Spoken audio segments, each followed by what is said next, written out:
L'horoscope pour le mois de novembre, pour le signe du Bélier, des ascendants Bélier et le signe lunaire également en Bélier.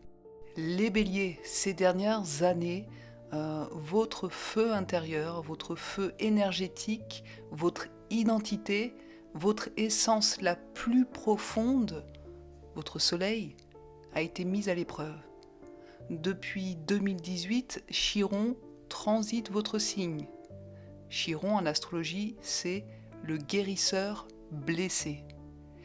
Il est venu toucher votre soleil, votre essence, votre identité, et cette conjonction a parfois et même sûrement fait mal, très mal. Certains béliers ont vécu une période de doute, d'épuisement, voire de crise existentielle. Si Chiron a touché votre soleil, ça peut être aussi une personne à l'extérieur qui représentait Chiron, donc qui représentait la blessure, qui est entrée dans votre vie. Dans le thème d'une femme, le soleil, c'est l'homme, un partenaire, un père aussi, qui a pu, par sa présence, représenter votre blessure originelle, celle que vous êtes venu dans cette vie transformer, guérir et même sublimer. Et c'est bien ce que vous demande Chiron depuis 7 ans maintenant, de pouvoir transformer votre blessure originelle, de pouvoir la sublimer pour pouvoir, à présent, aider les autres, guérir les autres. C'est pour ça qu'on l'appelle le guérisseur blessé.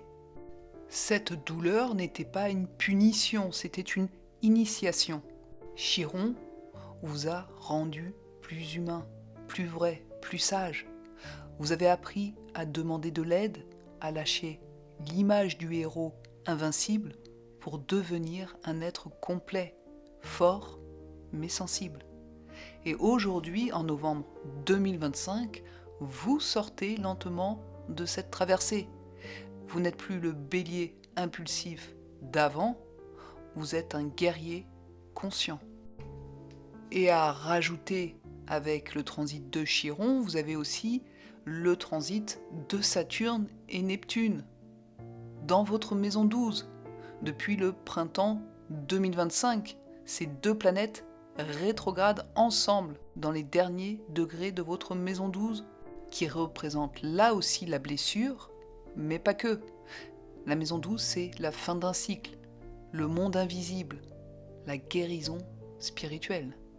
D'ailleurs, ce n'est pas un hasard que, dans un thème natal, le thème d'une personne spirituelle, religieux, possède un concentré de planètes dans sa maison 12. Donc pour vous, les béliers, ce duo Saturne-Neptune, c'est la préparation avant la renaissance.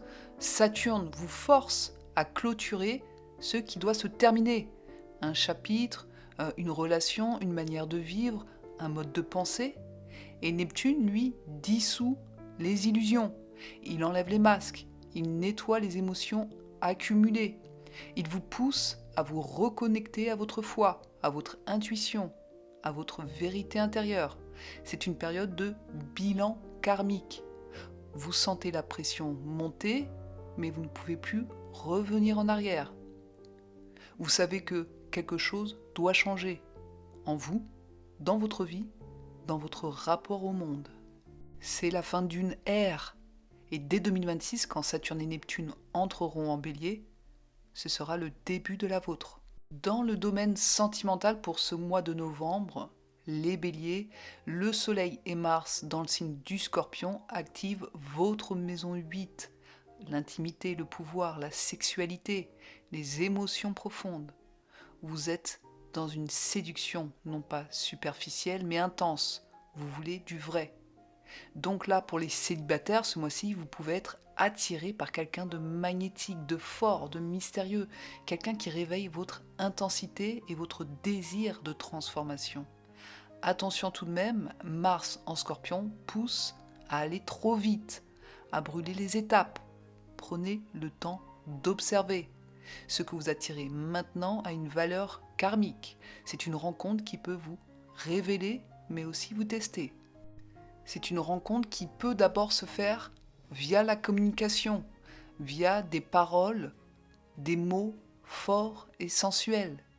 C'est aussi une relation qui naît dans une situation complexe. Ça peut être une attirance interdite, ou alors une rencontre qui agit comme un miroir de vos blessures anciennes. Chiron est encore dans votre signe. Vous pouvez aussi, puisque Mercure va rétrograder à partir du 10 novembre, avoir des nouvelles d'une personne du passé, avoir une communication avec une personne de votre passé. Pour les personnes en couple, le climat est fort, passionné et parfois électrique. Vous avez besoin de sentir que votre lien évolue, qu'il a un sens. Si la relation est solide, elle va se renforcer. Sinon, elle se transforme. Parfois dans la douleur, mais toujours pour aller vers plus de vérité.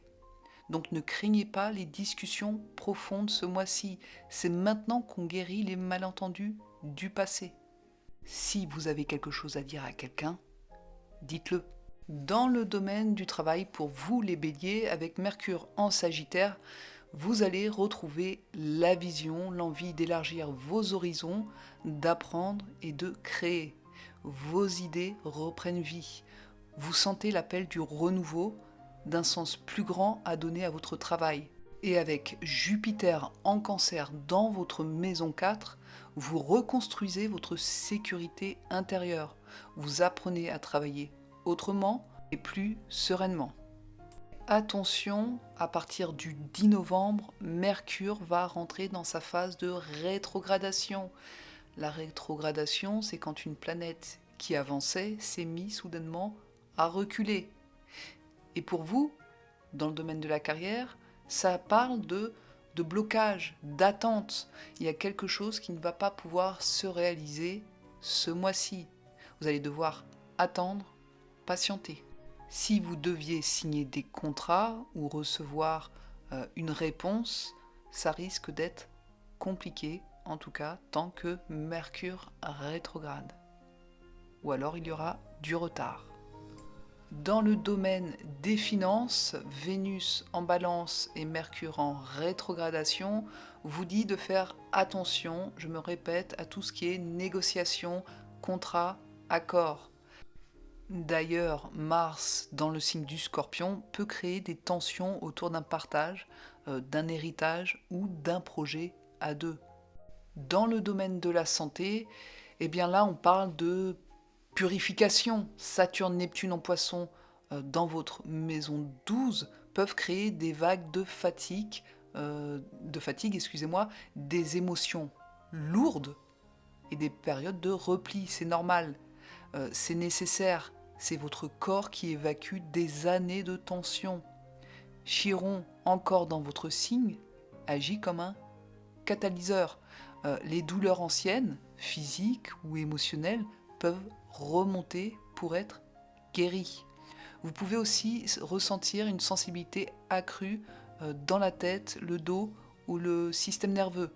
Mais ne paniquez pas, ce que vous ressentez, c'est la libération de la mémoire du corps. Donc mon conseil, dormez, respirez, écrivez, méditez. Écoutez les signes subtils. Votre corps vous parle, c'est votre boussole pour 2026. Donc pour vous, les béliers, novembre 2025, c'est un mois de préparation silencieuse. Vous sentez petit à petit que quelque chose s'achève sans encore savoir ce qui commence. Et c'est normal, les planètes vous laissent encore un peu de temps pour intégrer, guérir, stabiliser votre énergie. Le passage de Chiron sur votre soleil vous a révélé qui vous êtes vraiment, et les derniers degrés de Saturne et Neptune dans votre maison 12 vous purifient pour accueillir le nouveau cycle de 2026, quand Saturne et Neptune entreront dans votre signe et feront de vous le pionnier du nouveau monde. Le mantra du mois, je ne lutte plus contre mes blessures, je les transforme en force. Si cet horoscope vous parle, n'hésitez pas à me laisser un commentaire.